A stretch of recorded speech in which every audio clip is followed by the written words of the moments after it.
Okay. Thomas Waweru is a teacher. Yes. He is a leader of the Kenya Union of Post-Primary Education Teachers, that is secondary education teachers, and he is from Murang'a. Yeah. He is also a leader of the Murang'a teachers when it comes to their welfare, and he is in the studio this morning. Good morning, Thomas. Good morning, Latif. Karibu sana. Thank you very much. Yeah. This is where we fix the nation one conversation at a time. Absolutely. And we want to fix the conversation around the grade 10 transition when it comes to the curriculum, competency-based curriculum. Yeah. Right? Now we have grade 9s, they're going to grade 10, they'll come into your schools next year. Yeah, true. Do we know what this is? But before we get into that conversation, Januama quotes. In the building.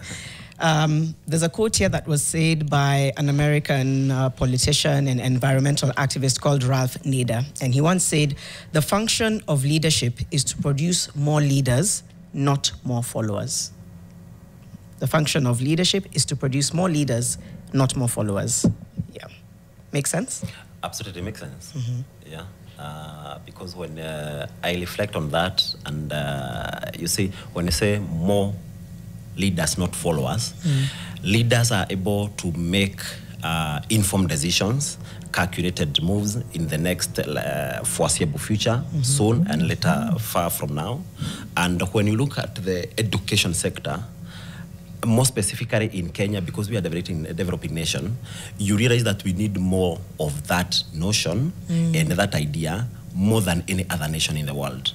Because when we approach that critically, it means even the learners that we are with now, for example, we in high school, it is at that formative stages where they need to make an informed decision now, before they go to the next stage, which again, to me, is more mature, they are more independent, and the situation that we are staring in, what Latif is asking, are we ready for that? Transitioning from junior secondary, and now they are calling it CBE, curriculum-based education, not curriculum-based...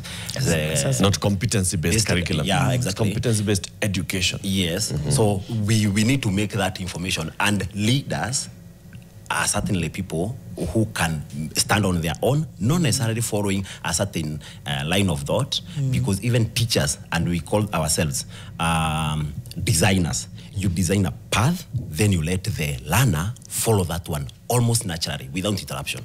Absolutely. You design a path. How do you know how to design a path? How do you know this is the right path to design? As a teacher, when you're sitting there and looking to design this path, what is it based on? Is it values? Is it experience? Is it foresight? Is it a combination of everything? I would say, first of all, it's a skill. Then that skill informs you in your line of specialization, because it is a wide scope. So what informs you how to design that path?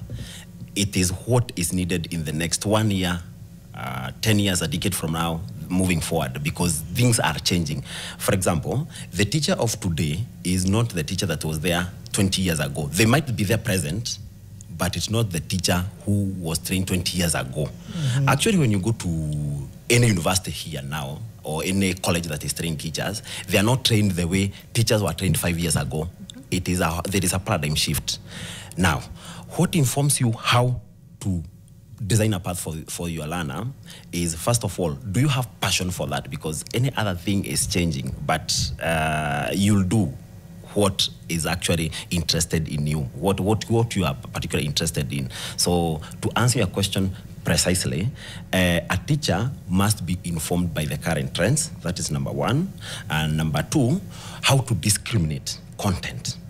Not to choose, because you'll need a lot of discrimination. There is a lot, and some pupils or students in some quarters are informed more than teachers. So as a teacher, you need to be extremely alert.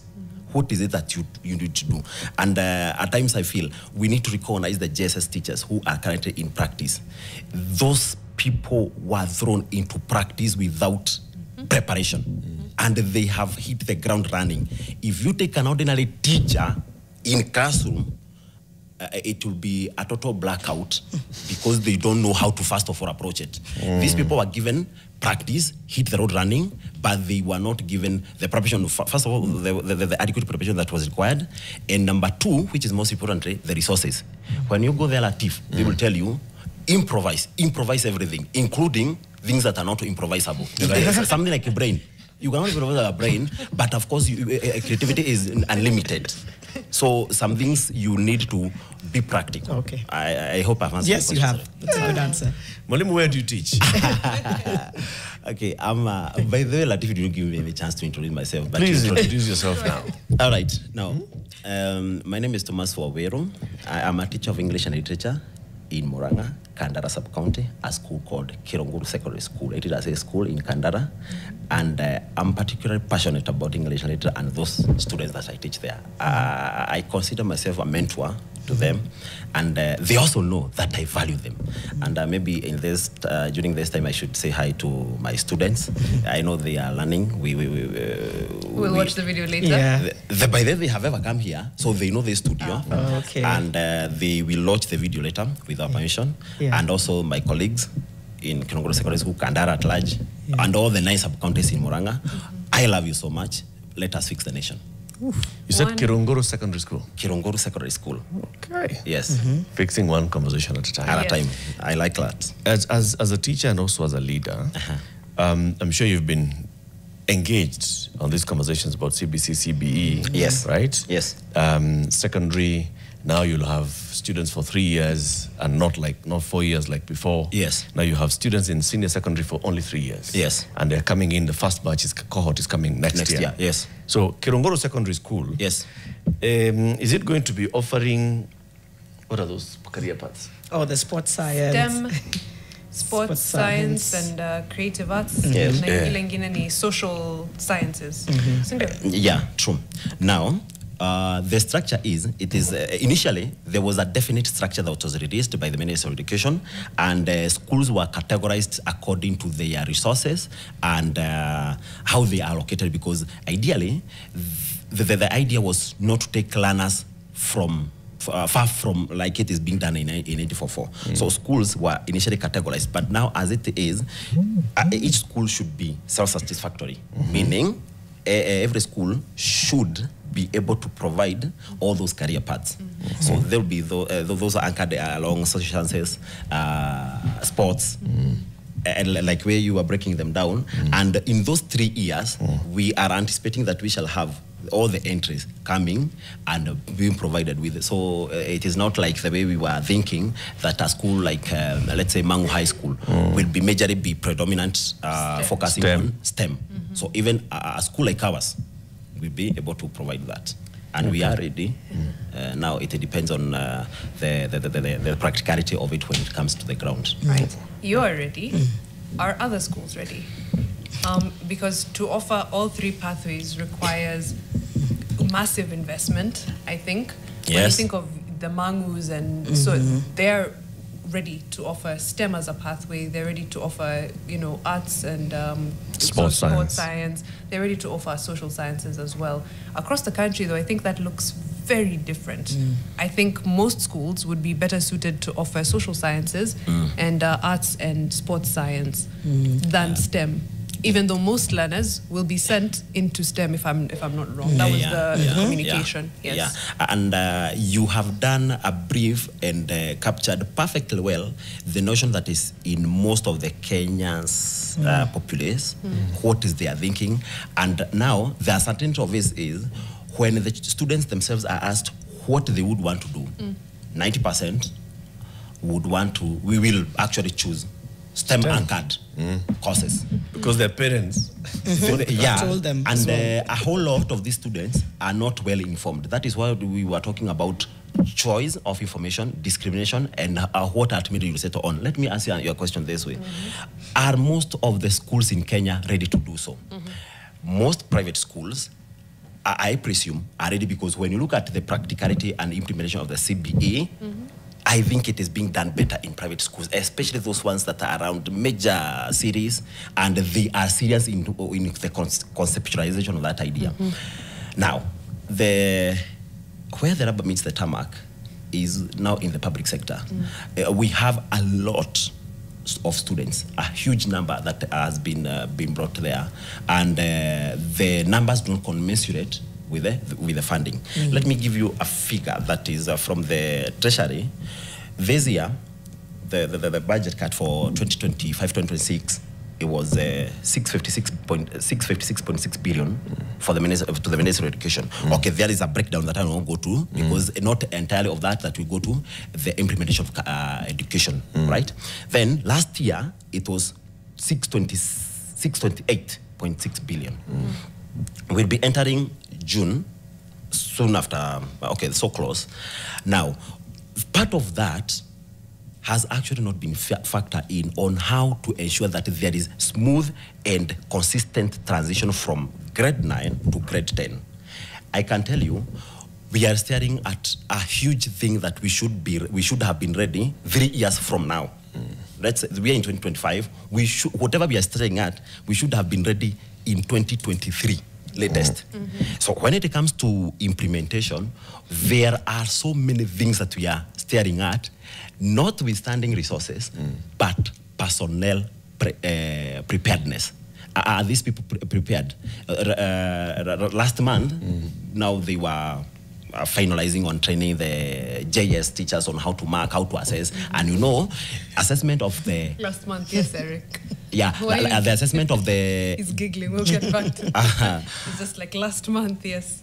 The assessment of the CBE is so much engaging. You will need to see what the learner has been able to achieve since the year began and since the year ended. It is a whole process, and we call it summative assessment. That means you are able to see what the student is able to achieve from point A and cumulatively build that skill to the next. It is not like 844, meaning that you can teach us a concept today.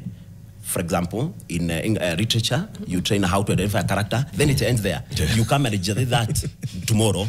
He or she reproduces that. That is not the kind of training. And that's why I said that JS teachers in the current JS cohort, I think they need a recognition in whatever. Notwithstanding they're performing magic. I would say they are I wouldn't say that it's magic, but they have gone out of their way. Remember, I told you they were told to improvise. All right. They were told to improvise. So where we are at now is those JS teachers will start preparing their learners to start selecting schools. Yeah. May 28th, selection begins for secondary schools. And then they're also preparing their learners to sit their exams, the Kenya Junior Secondary Examination, Education Assessment, KJSEA. Yes. And they'll mark those exams. Yes. And then there will come, some learners will come to Kirunguru Secondary School and other secondary schools across the country. They'll meet teachers like Teacher Thomas Waweru.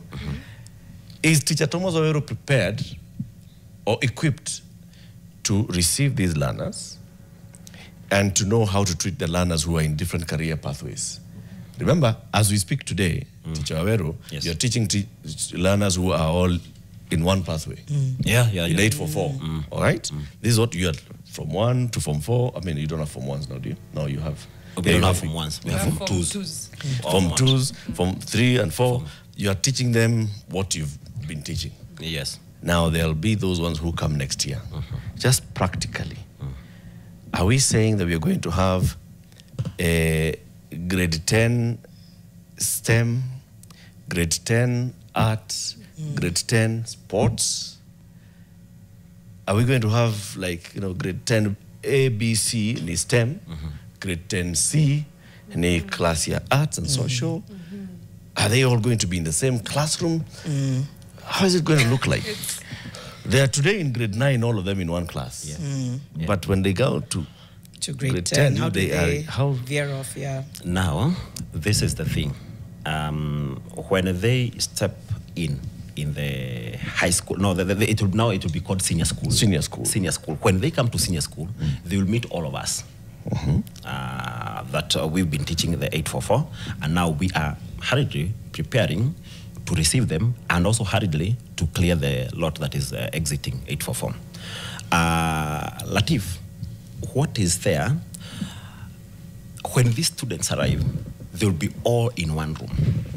what now we differentiate now those pathways is now the selectivity or selection of those pathways. Yeah. They will be now be selected like the way you here are saying. This one is optional. This one is selective. This one is, the option and selective in this case means the same. This one is again compulsory. There'll be compulsory and electives. Yes. Now, you at one time you had the Minister of Education saying that math will not be compulsory. Then soon later changed everything and said math will be compulsory. Now that is the thing that will be happening. That because of the structure that is currently in place. Remember, what was expanded was in previous primary schools. They added some classrooms. High schools have remained the same. Notwithstanding that they had some extra classes, but now that whatever that remained will not be sufficient, both humanly and also physical resources, to allow for that division.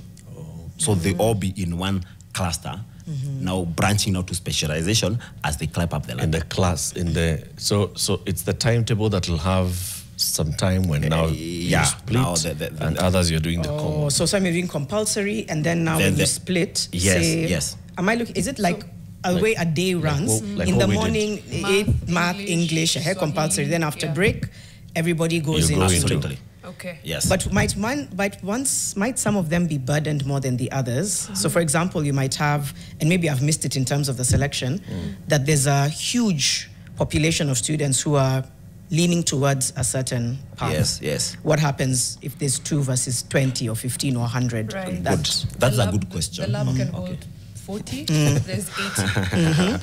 Now, if the lab can hold 40, we remember we will need an equivalent number of, a proportionate number of teachers and designers to implement that. So what will happen, as they come in, there will be retooling of now the senior school teachers.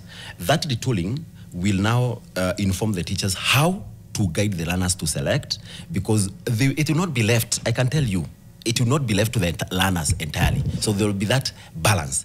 And 844 also at some point faced that challenge where the selection of the subject, science subjects, biology, physics, chemistry in most cases is compulsory. So, but they were choosing between bio and physics.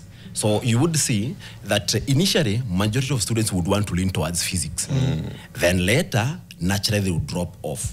Before we get that, because now CBC does not have that leeway to come and try, you just have to go and actually know yourself, know thyself. And immerse yourself in whatever you are doing. And maybe there's an assessment of sorts. So that there will be like, yes. That's like, no, I want to do physics. Yes. But there's an assessment, and it's like, clearly, you're better at biology. That is true. But isn't that what's happening this year?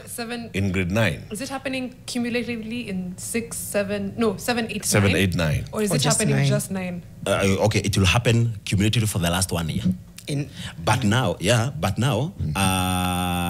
for you to arrive at grade 9, cumulatively, there was some change. There was some assessment that was carried on year 7 and year 8. So by the time they are arriving at year 9, it is cumulatively, yes, but whatever will be considered and will be brought forward to senior school will be year 9. Is what you're strong on. That is the assessment for the whole year. So the teacher now in grade 9 is also looking at this learner and seeing this learner has been strong on this subject. So they seem to be leaning and more stronger in STEM, or they are stronger in the sports sciences, or they'd be stronger in this. So they can also advise. They will advise, yes. Now, when the learner has been brought to you in senior secondary school, senior school, and they have been brought in to do STEM, and then as you're teaching them, you realize, hey, that happens most often. What happens then? You didn't even have to put words. You're just like, where? It's a complete sentence. It happens every day. Even now in 844, it happens. But now the challenge with 844, you just have to actually to push them. Now here, the learner, even the learner herself or himself, will feel for themselves. This is not my thing. So even themselves, when the teacher says, hey, they'll also be saying, hey. I agree. Also there. Because they also don't have the leeway to come and now start assessing whether in the job or in the learning. You do it cumulatively. Ukitoka grade 8, I saw this coming. It didn't just land from the moon. Grade 9, I saw it coming. And for our information, FYI, these students,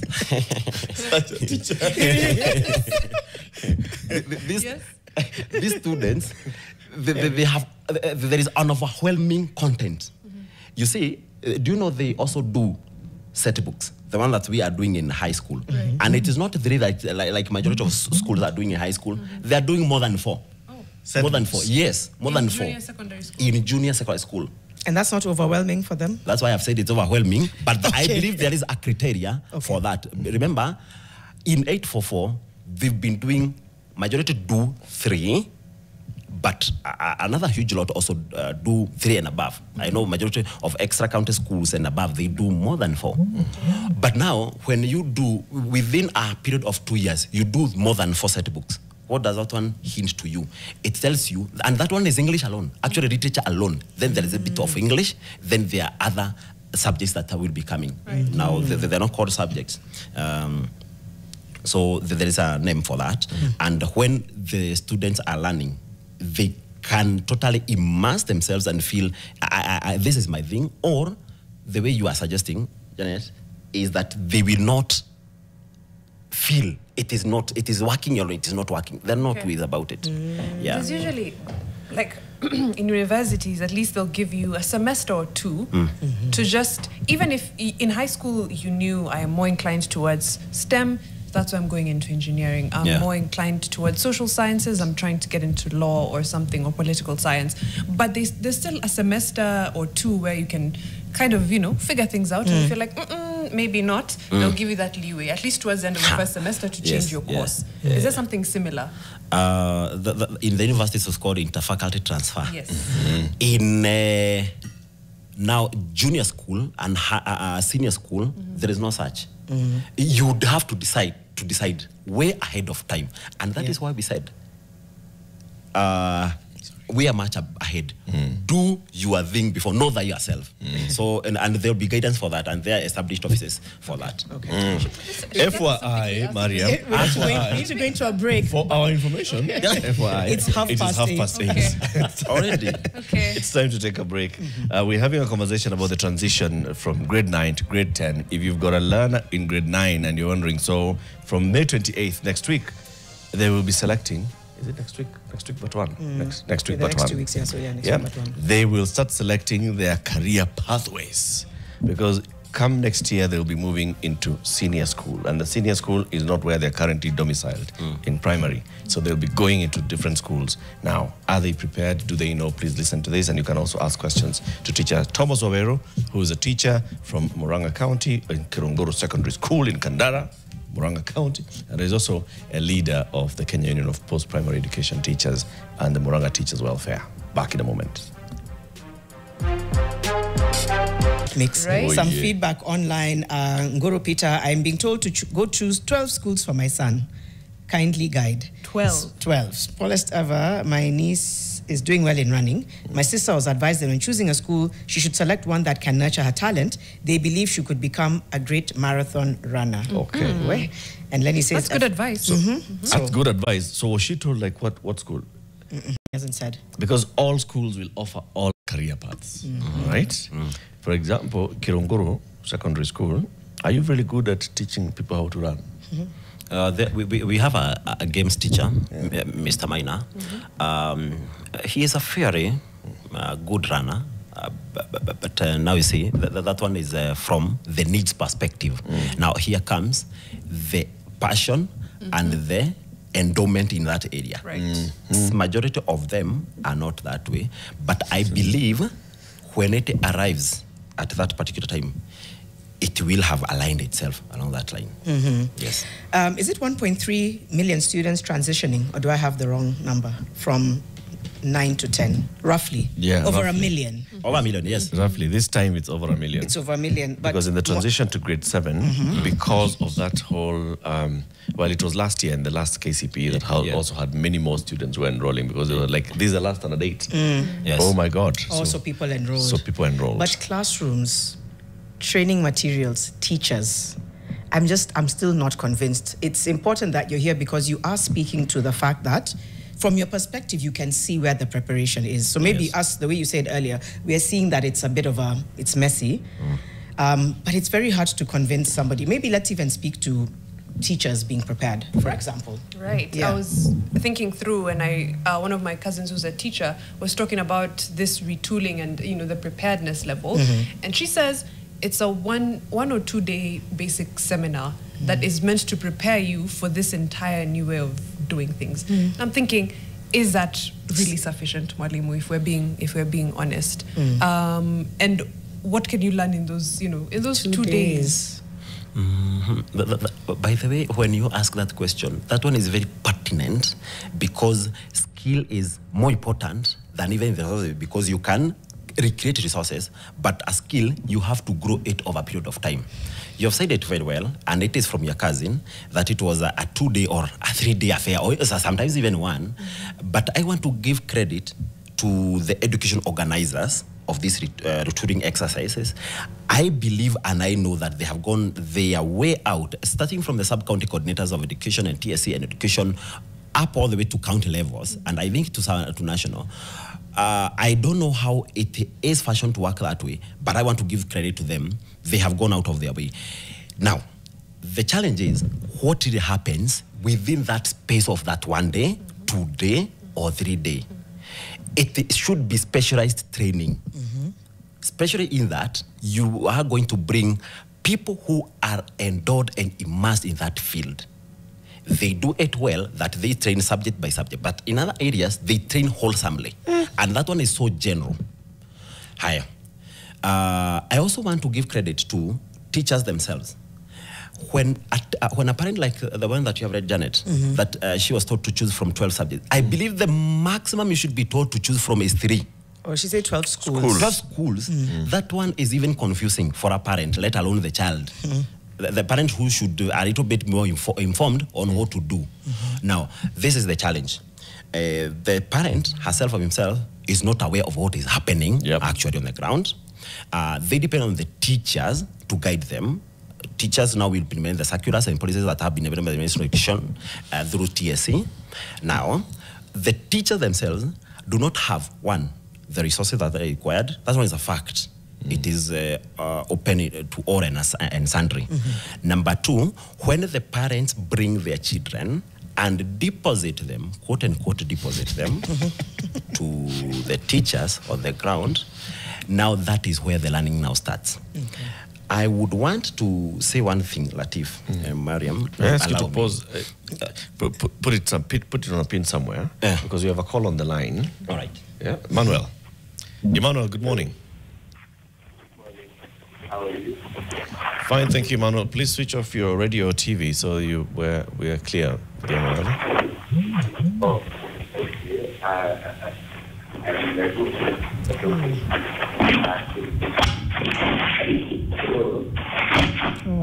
Emmanuel. Wewe tutakuchukua baadaye. Let's try see if you can call back. But yes. Okay, but you were saying. Okay, I was saying we left at when the now parents bring the students and leave them with the teachers. Now, within that... Deposit them with the Okay, deposit them with the teachers. Yeah, quote unquote. Now, let us take the JS, for example. These teachers, we said they're supposed to improvise everything because whatever they get is the bare minimum. And sometimes it's even below that bare minimum, all right? Now, the teachers are supposed to take instructions from the primary section and implement that in the JS section. There is a discrepancy there. That is a fact. Now, the JS section should be well independent and autonomous. I think autonomy is the best thing to describe that, so that it is complementary. And that is why I think they came up with the comprehensive schooling. So that then whatever is happening from the primary section of the CBE is now complementing what is now transitioned to the junior secondary, and they are able to comprehend that one and implement it perfectly. There is a challenge. Number one, there is a huge budget fall to implement what is in JSS. That is why we are saying they must improvise. Improvisation means if you are supposed to have maybe to make a project maybe showing how a conveyor belt works, you are supposed to now to come up with strings and start pulling. Remember, strings will not work conceptually the idea of a pulley there and an angle somewhere so that now it works well. It will not work as envisioned. Now, what do these JSS teachers do? They become, I don't want to say humiliated, but they do exactly what is needed. They submit to the instructions that are given, and they do not have even a space.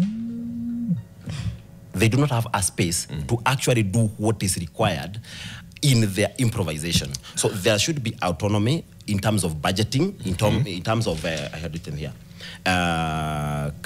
co-curricular activities, curricular activities, such that they are complementary. So the government, even when they are conceptualizing the idea of this structure, 26333, it should be a vision, and they do that intentionally, because I saw you interviewing the PS education.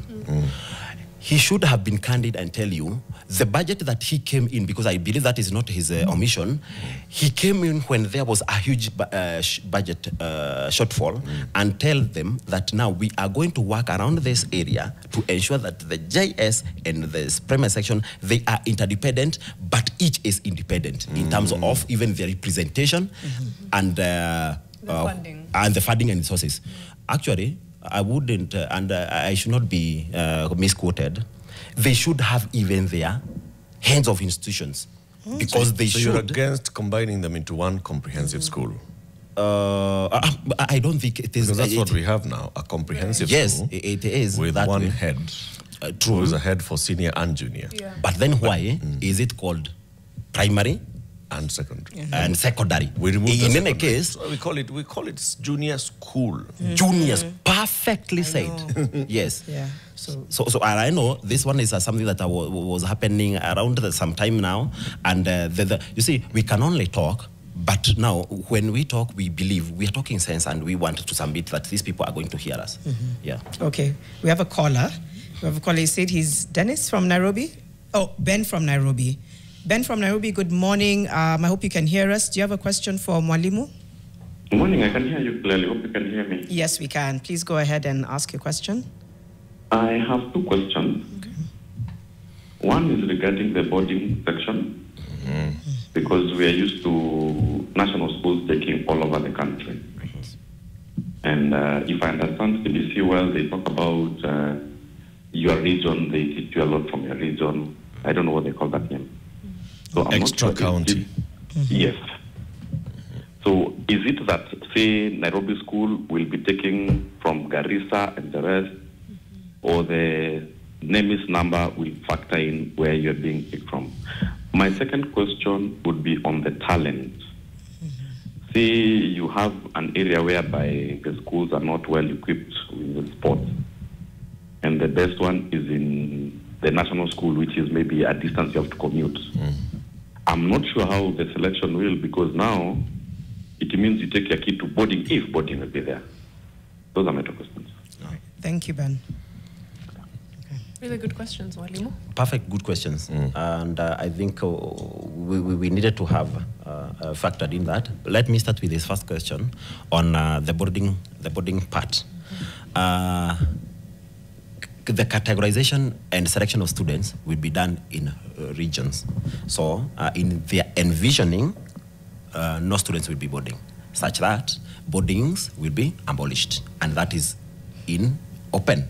Everybody now knows that, apart from maybe those who have not come about that information. And that one aims at curtailing the discrimination that was there, such that people would go to obviously good schools based on their performance, but now they are strengthening normal schools to have what other extraordinary schools used to have. So it will be brought down. So no boarding. And the way he was asking whether now Nairobi School, for example, can take students from outside Nairobi County, I think that one will not be possible unless the parents are coming from that region or that county. So ideally that means that they will have to make up even for their movement.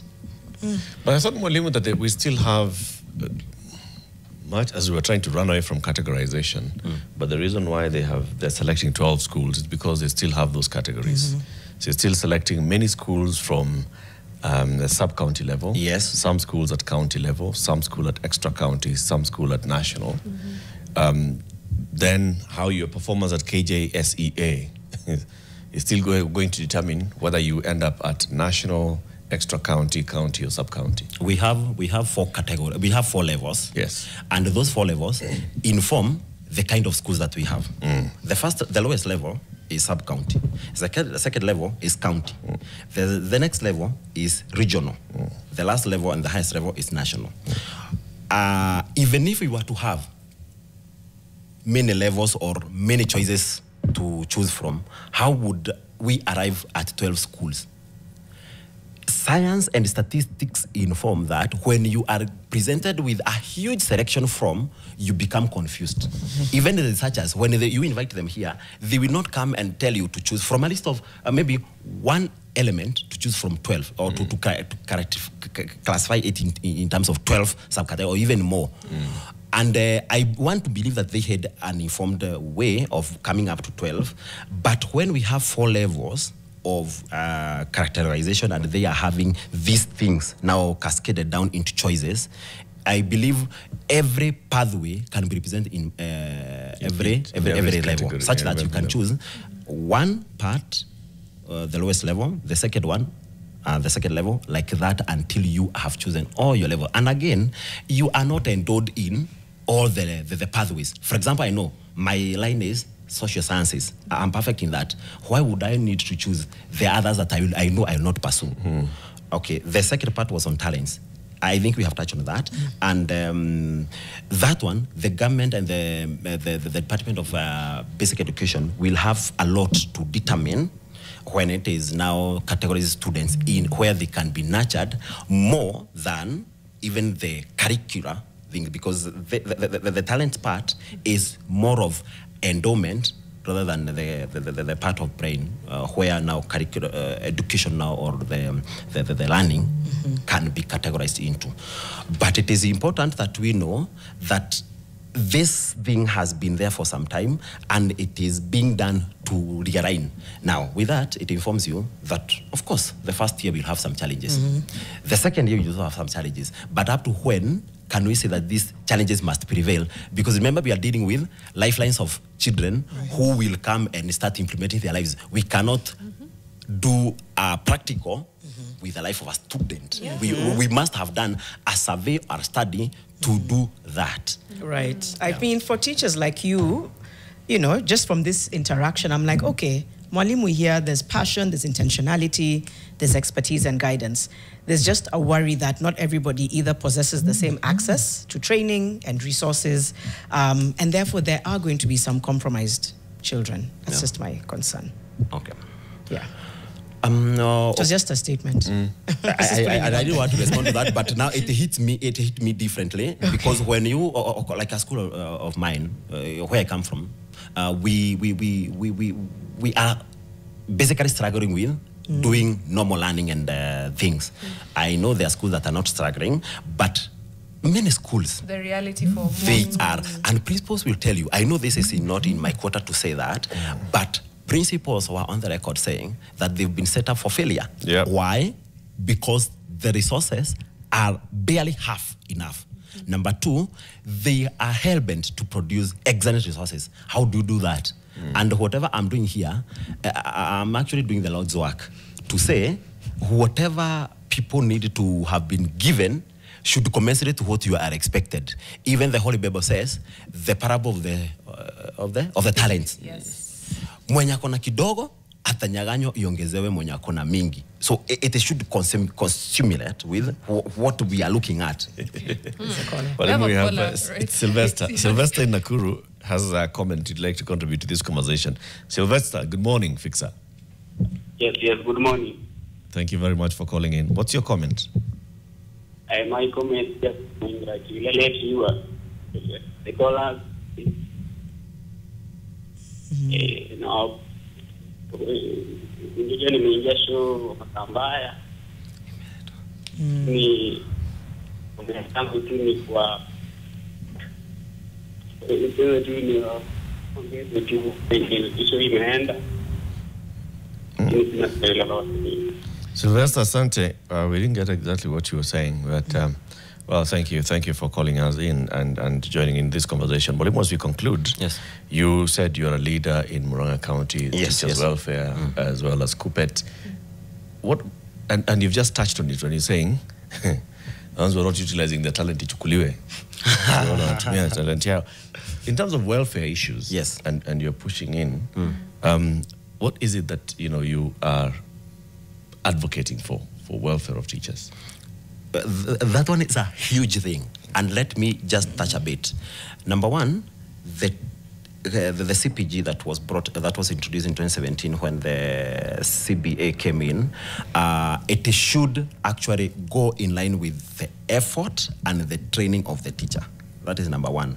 And I would like to touch on one area about the diploma cohort, because now that one, when you are trained, you should expect a salary, and that salary should commensurate with your skills and training and capabilities and everything that you are doing that adds value to what your employer has done to. So there is a cohort for diploma teachers that enters the job group at C1.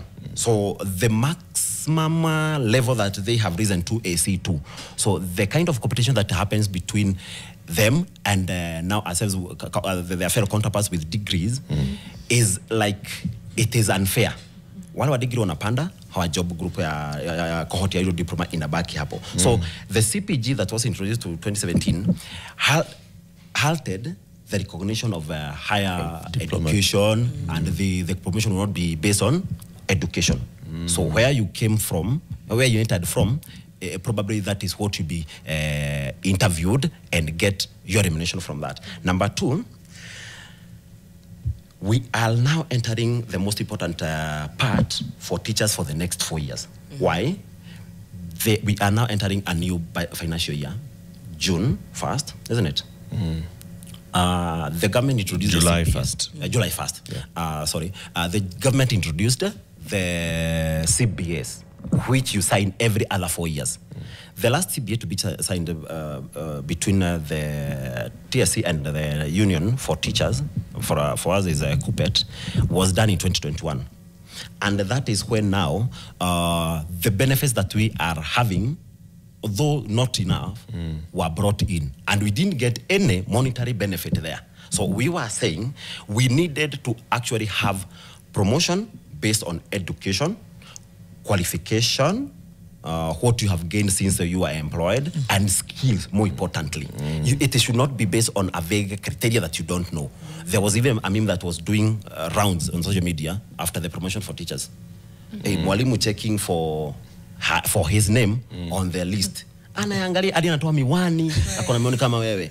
Hadi anafanya macho hivi, haoni jina yake, because of the desperation that has come in. And that teacher has been there for the last 10 years in that job group. It is unfair, with all due respect. Number two, the welfare. For the teachers. I'm the chairperson for the Murang'a Teachers Welfare, and it is a huge group. We started when we were 300 teachers in Kenya, 21st of October last year. And we have gone tremendously. Right now we are above 2,000. We have crafted a way to represent ourselves and give us monetary benefits when we have an issue. But most importantly, we have a welfare that touches teachers matters all across the nation. That is KUPPET and NAT for primary, but let me talk specifically for KUPPET. When it is like this, KUPPET should be at the forefront to fight for teachers' welfares. I have never seen a cat asking the mouse, when do you want me to eat you? Okay. It is not normal. Let's leave it there. No, the next thing. Acha tumalizie hapo mwalimu. Because of time. Because of time. Bell imering. But thank you. Mwalimu, do all learners have easy pin number, NEMIS number? All of them have the NEMIS numbers. They all across the hakuna mtu mwenye hana NEMIS number. Okay, so Sawa. I just wanted to get that one clarified. I saw someone Ukikuja asking kama about huko it. kwetu, there is a yellow file. You print, mwenye hana anatuma primary yake, ama you apply to the government. You make sure that you have. Yeah. That you have. Because that's how capitation comes. Yeah, that's how capitation comes. Oh, that's how it should come. Thomas Waweru is a teacher from Kirongoro Secondary School in Kandara, Murang'a County. He's also a leader of the Murang'a Welfare and also an official of Kupet. He's been our guest talking about maybe the you can tell grade them. 10 transition. I'll be vying for the ES, Murang'a County. That is Executive Secretary, Murang'a County, together with a team that we have done so much. And I beseech all teachers in Murang'a County to vote for me for the Executive Secretary position. Weka advert kwa gazeti. Unaona hii gazeti? Ukienda hapo downstairs, Yes. kuna watu wanaweza kusaidia weke advert kwa gazeti. Thank you for joining us. Thank you, Mwalimu. Thank you very much. Keep it here for more conversation. In the next hour, we are talking about public participation. Is it adequate? Is it meaningful? Back in a moment, 9 a.m.